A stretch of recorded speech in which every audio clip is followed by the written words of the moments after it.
इस 25 साल में अगर हम बात करें तो इस उत्तराखंड को जवान होने के साथ यहां कुछ जवान हुआ है तो भ्रष्टाचार जवान हुआ है। हम भला करने वाले लोग बैठे हुए हैं, मैं कहना नहीं चाहता, मैं कहूंगा तो बात कहेंगे कि भुवन कापड़ी ने क्या बात कर दी। हम क्या भ्रष्टाचार को रोकेंगे जब हमारी विधायक निधि में 15% कमीशन या अधिकारियों के माध्यम से काटा जाता है, तो हम क्या ईमानदारी की बात कर सकते हैं? आप बताइए।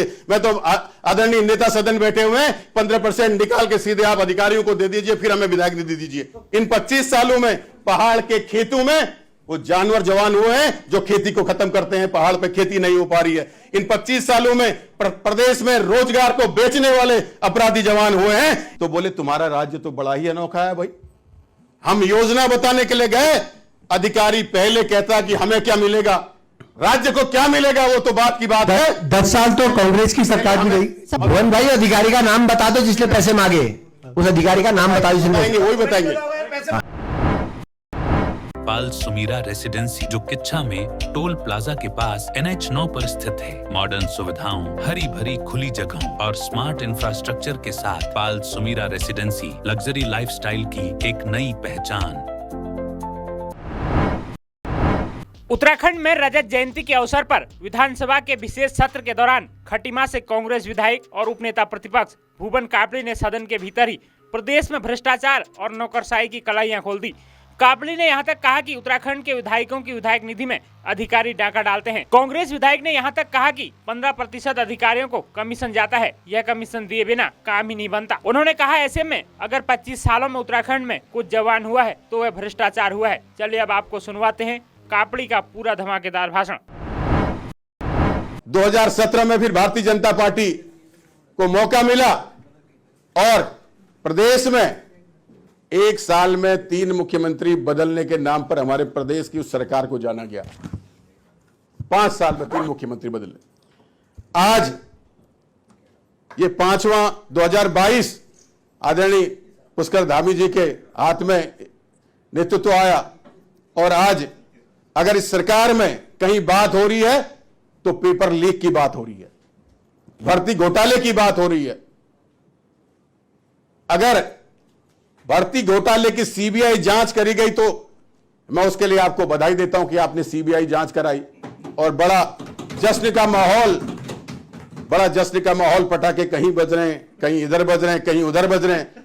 लेकिन हम इस बात का चिंतन करना भूल गए कि सीबीआई जांच कराना हमारी उपलब्धि नहीं है।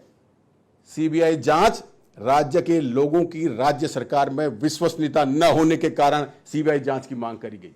राज्य के लोगों ने कहा हमें राज्य की एजेंसियों में भरोसा नहीं है, आप सीबीआई कराइए। ये हमारी उपलब्धि नहीं है, ये अविश्वास है राज्य की युवाओं का, बेरोजगार संगठन का और राज्य के लोगों का कि हम राज्य की एजेंसियों पर भरोसा नहीं कर सकते, इसलिए केंद्रीय एजेंसी से आप जांच करेंगे। मैं कहना चाहता हूं कि आज हम उद्योग की बात करते हैं तो लगातार रुद्रपुर, सेलागोई, हरिद्वार से सैकड़ों की संख्या में फैक्ट्रियां पलायन कर रही हैं। सैकड़ों की संख्या में हम आज इन्वेस्टर मीट तो करवा रहे हैं, लेकिन जो पहले से इंफ्रास्ट्रक्चर खड़े हैं उन्हें रोकने में हम सफल नहीं हो पा रहे हैं। अगर आज हम जो हमारे विकास के अलावा जो हमारी कमियां हैं उस पर चर्चा नहीं करेंगे तो आने वाले समय में हम और उत्तराखंड को मजबूत नहीं कर पाएंगे। मैं ये अगर नाम पढ़ूंगा तो 30 नाम करीब हैं, जिसमें HP और माइक्रोमैक्स जैसे, जाइडस जैसी बड़ी कंपनियां जिसमें हजारों की संख्या में युवा रोजगार करते थे, वो जो है वो पलायन कर गए, हम उन्हें नहीं रोक पाए। अध्यक्ष जी, मैं आपके माध्यम से बात करना चाहूंगा। हम शिक्षा के क्षेत्र की बात कर रहे हैं, असीम विकास हुआ, सभी सरकारों ने किया, लेकिन जो हमारे देश की पहचान थी कृषि विश्वविद्यालय पंतनगर, आज वो हाशिए पर है। आज वहां कोई बाहर का पढ़ने के लिए तैयार नहीं होता। ये हमारे उत्तराखंड बनने के बाद जो गोविंद बल्लभ पंत जी के नाम पर जो पंतनगर विश्वविद्यालय था, उस विद्यालय की साख लगातार गिरती जा रही है, हम उसे नहीं संभाल पा रहे हैं। अभी हमारे एक साथी कह रहे थे हमने 40 यूनिवर्सिटियां तो खोल दी, लेकिन जो हमारे देश का गौरव जो यूनिवर्सिटी थी, जो हमारे उत्तराखंड में थी, हम उसे आज नहीं संभाल पा रहे हैं। हम बात किसानों की कर रहे हैं, किसानों के सशक्तिकरण की बात कर रहे हैं। आज किसानों का सीजन है। आज आप पता कर लीजिए, जो धान क्रय केंद्र है वहां किसान कितना धान बेच पा रहा है। क्या हम किसानों को उनके सरकारी मूल्य पर धान उसकी फसल को खरीद पा रहे हैं या नहीं खरीद पा रहे हैं, ये एक बड़ा प्रश्न है। वह आज जो सरकारी क्रय केंद्र हैं उन्हें नियमों के खिलाफ ठेकेदारों को दे दिया जाता है, जो ठेकेदार किसान का खून चूसने का काम कर रहे हैं। मैं बात करता हूं हमारे प्रदेश के टीडीसी को, कृषि के लिए उस टीडीसी को पूरे हिंदुस्तान में वहां से बीज जाता था। आज उस टीडीसी के क्या हालात हैं। हम बात कर रहे हैं किसानों के सशक्तिकरण की, जो एक धरोहर हमारे पास थी, हम उसको सुरक्षित नहीं कर पा रहे हैं। टीडीसी खत्म हो गया है। बीच में टीडीसी घोटाला भी बहुत चर्चाओं में आया था, जो वहां के सामान था कितने कौड़ियों के भाव उन्हें बेच दिया गया। यह चिंता का विषय है, यह गंभीरता का विषय है, यह हमें सोचना पड़ेगा। आज हम बात किसानों की कर रहे हैं, अन्य राज्यों की तरह हम किसानों को क्यों बिजली में सब्सिडी नहीं दे पा रहे हैं खेती के समय में? हम किसानों को आज समय पर क्यों खाद उपलब्ध नहीं करा पा रहे हैं? आज गेहूं बोना है किसानों ने और किसानों को कहीं खाद नहीं मिल रही है, किसान लगातार कर्जे में डूबता जा रहा है। हम इस पर चर्चा क्यों नहीं कर रहे हैं? मैं बात करता हूं अध्यक्ष जी, आपके माध्यम से मुआवजे की समीक्षा क्यों नहीं हो रही है? एक गरीब आदमी झोपड़ी में रहता है और झोपड़ी में आग लग जाती है, पानी से बह जाती है, उसका सारा सामान जल जाता है, तो सरकार मुआवजे के रूप में उसे 3500 रुपए देती है। उस 3500 रुपए से उस गरीब आदमी का क्या भला हो सकता है, ये सोचने की जरूरत है। हमें इस बात पर चर्चा करने की जरूरत है। अगर हम इन महत्वपूर्ण बिंदुओं पर चर्चा नहीं करेंगे तो आने वाले समय में ये जो हम काल्पनिक बातें कर रहे हैं कि 47 में हम यहां पहुंच जाएंगे, हम वहां पहुंच जाएंगे, कहीं नहीं पहुंचने वाले। मैं अध्यक्ष जी समाप्त करिए। अध्यक्ष जी सबको मौका दे रहे हैं। 25 साल की बात 5 मिनट में तो नहीं हो सकती। 5 मिनट में नहीं, 10-12 मिनट हो गए।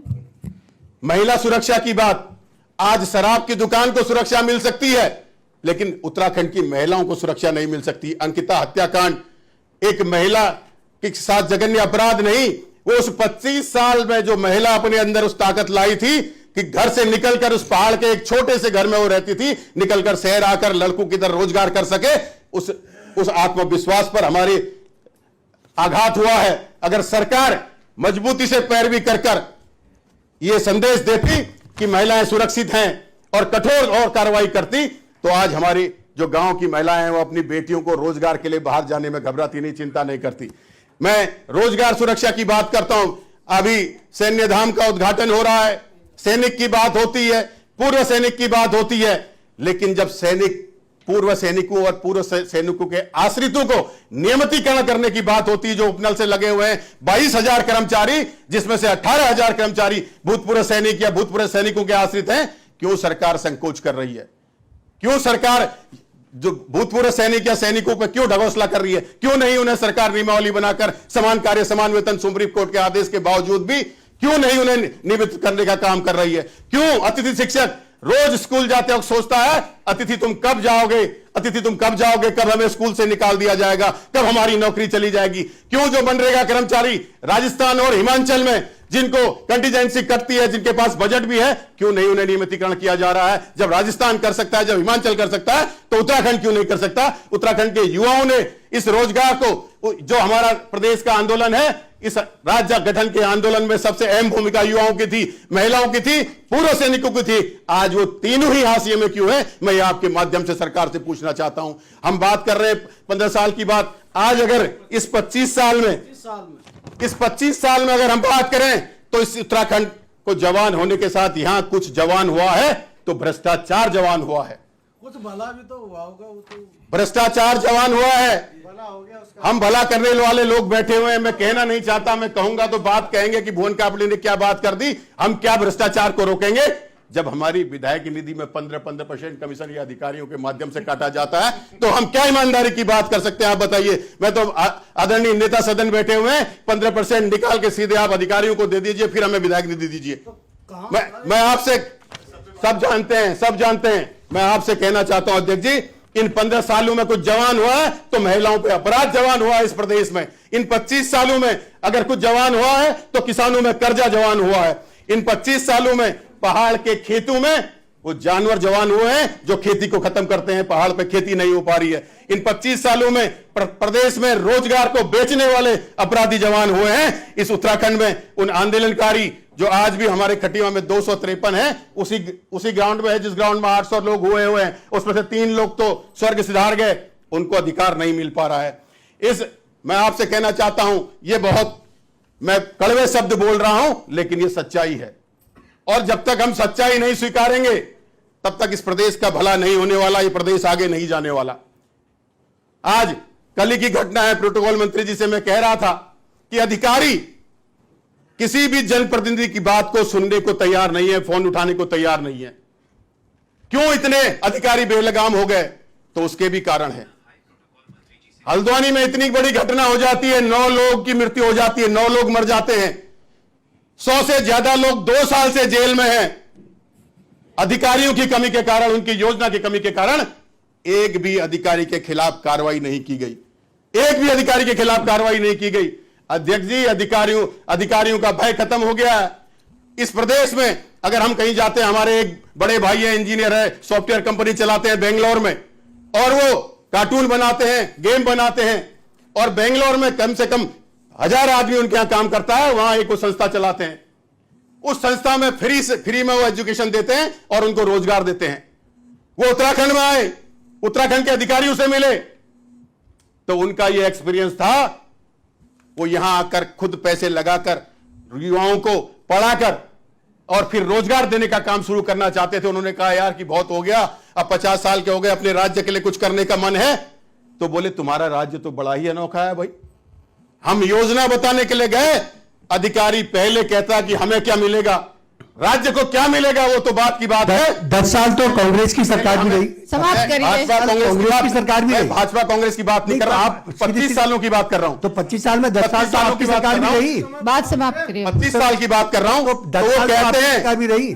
हमारी सरकार भी रही, मैं कहां मना कर रहा हूं। मैं बात भ्रष्टाचार के खिलाफ की कर रहा हूं, किसी सरकार की नहीं कर रहा हूं। मैं किसी सरकार की बात नहीं कर रहा, मैं भ्रष्टाचार के खिलाफ की बात कर रहा हूं। जो हावी होती हुई नौकरशाही है, जो भ्रष्ट नौकरशाही है, उसको लगाम लगाने की बात कर रहा हूं, मैं किसी सरकार की बात नहीं कर रहा हूं। आज राज्य की रजत जयंती के अवसर पर ये सत्र बुलाया गया है। इस सत्र में हमें वो बात करनी चाहिए दलगत राजनीति से ऊपर उठकर कि हम राज्य को आगे ले जा सके, हम राज्य को आगे ले जा सके। अभी न कुछ अच्छे काम भी तो हुए हैं ना, उनका तो एक जिक्र नहीं किया आपने, कहीं पूरे भाषण में एक अच्छे काम का जिक्र किया है तो आप बता दीजिए। समाप्त करिए। मसूरी में भुवन भाई, अधिकारी का नाम बता दो जिसने पैसे मांगे, उस अधिकारी का नाम बता दो जिसने। बताएंगे, वही बताएंगे। मसूरी में जॉर्ज एवरेस्ट इतने दावे के साथ सदन में बोल रहे हैं तो बताना चाहिए दिक्कत क्या है। खाली और बताएंगे क्या होगा, जिसने मांगे हैं तो बताइए। जिसका बाजार भाव 7,000 करोड़ है, 22 करोड़ इन्वेस्टमेंट करके 15 करोड़ से 15 लाख के लिए सरकार ने दे दिया। समाप्त करिए अपनी बात को। आदरणीय अध्यक्ष जी, आदरणीय अध्यक्ष जी, आपस में बात अगर हम करें। इन कड़वे घूंटों को नहीं पी पाएंगे, इस कड़वे सच को नहीं स्वीकार पाएंगे, तो हम राज्य को आगे ले जाने में अपना सहयोग नहीं दे पाएंगे। ये हमें स्वीकारने होंगे, ये हमें सुधारने होंगे। अगर स्वीकार कर सुधारेंगे नहीं तो हमारा राज्य आगे नहीं बढ़ पाएगा। नशा गांव गांव पहुंच गया है, समाप्त करिए जो बेरोजगार घूम रहा है, पहाड़ का पानी और पहाड़ की जवानी, पहाड़ के काम नहीं आ पा रही है। अगर हम लोगों के यहाँ रहते हुए माननीय सदस्य बैठिए। 10% 36 आरक्षण यूसीसी के साथ आया, आज तक 10% माननीय सदस्य आश्रित नहीं ले पा रहे हैं। वो किसकी जिम्मेदारी है अध्यक्ष जी? बैठिए, उसके लिए भी विशेष सत्र बुलाया गया था। आप कह चुके हैं अपनी बात, 10% आप दोबारा ना बोले, बैठ जाइए। माननीय सदस्य बैठ जाइए। अध्यक्ष जी, कड़वी बातें अगर नहीं कही आप जाएंगी अपनी तो कड़वी पीठ के आदेश को सबने मानना चाहिए। आप तो उपनेता सदन है, पीठ का आदेश मानना चाहिए आप। आप ना बोले।